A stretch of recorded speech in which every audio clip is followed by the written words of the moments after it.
en ce moment un voyage dans les pays baltiques, dans l'est de l'Europe.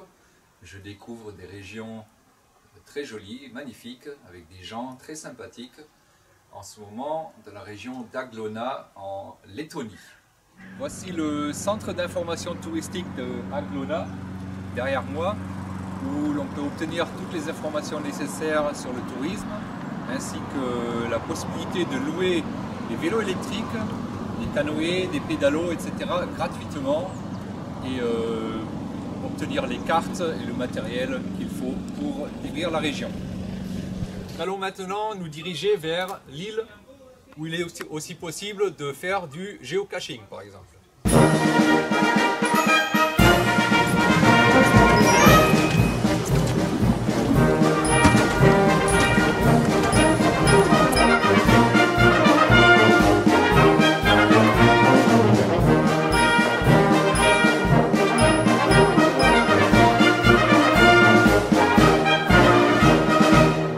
Petit paradis.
Il y a aussi des bons champignons. Derrière moi, l'attraction principale pour le tourisme religieux, la basilique d'Aglona, qui a été retapée pour beaucoup de millions d'euros à l'occasion de la venue du pape en 2013. Et chaque année, il se déroule ici un festival le 15 août à l'occasion de, je ne sais pas, une fête romaine. Et voici cet magnifique endroit.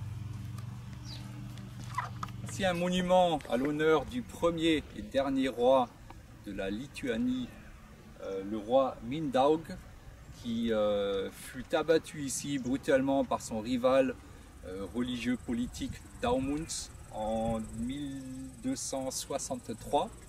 Sa femme Martha était de cette région.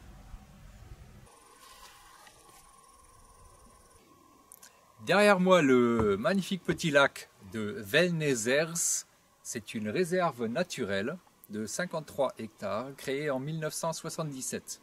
Sa profondeur en forme d'entonnoir atteint 17 mètres.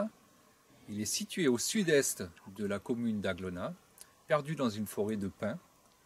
Et nombreuses sont les histoires superstitieuses concernant ce lac, soi-disant maudit, où l'humain ne saurait rester dans ces parages.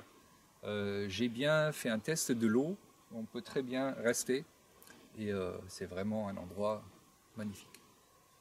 Nous nous trouvons à l'entrée d'un parc couvrant une superficie de 20 hectares qui héberge des sculptures en bois sur les thèmes bibliques.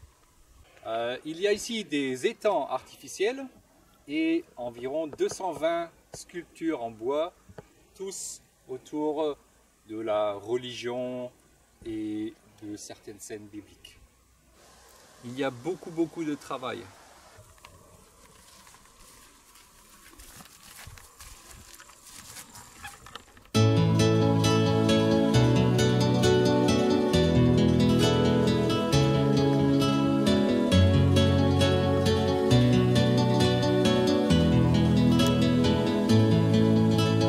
Piedi vigna Garigaldi, corse patti miglia mar, piedi vigna Garigaldi,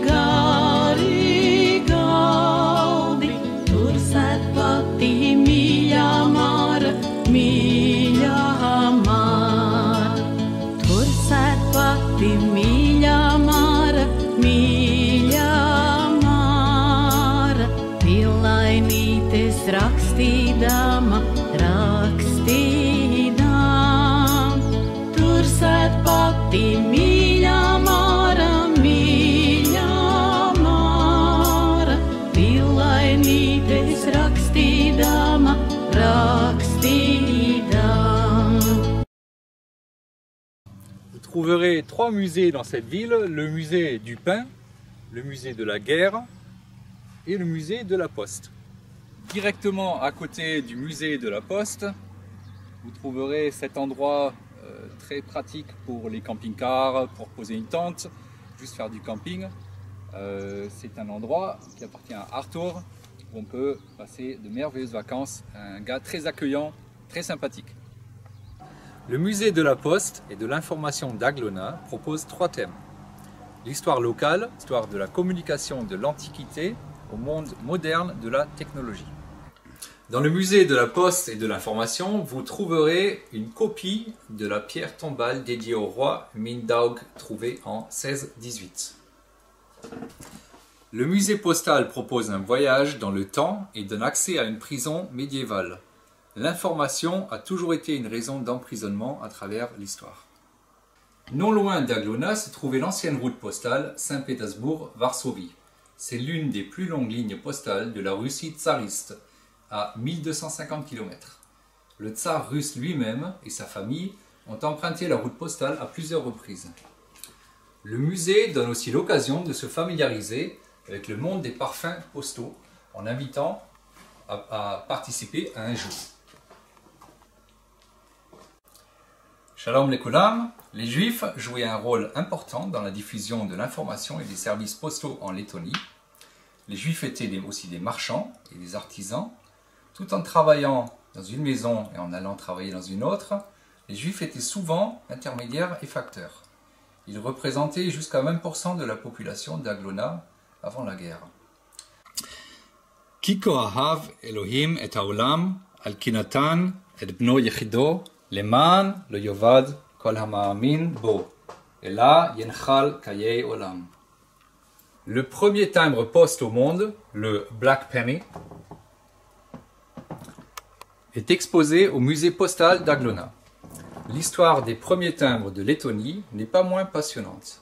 Le musée possède une vaste collection de timbres. Dans la voiture postale du musée, vous pouvez parcourir tranquillement la documentation d'avant-guerre. Vous pouvez aussi jouer au facteur et trier les lettres sur le bureau de la poste. Le musée propose aussi un retour à l'époque soviétique. 2 papes de l'église romaine ont visité Aglona et le président russe Vladimir Poutine a passé ses vacances scolaires à Aglona pendant son enfance. Le musée parle également de ses habitants, par exemple Alois Brock et la poète Rosalia Tabini, son pseudonyme Neais Mirstol. Vous découvrirez aussi les méthodes amusantes concernant la communication des jeunes de l'époque.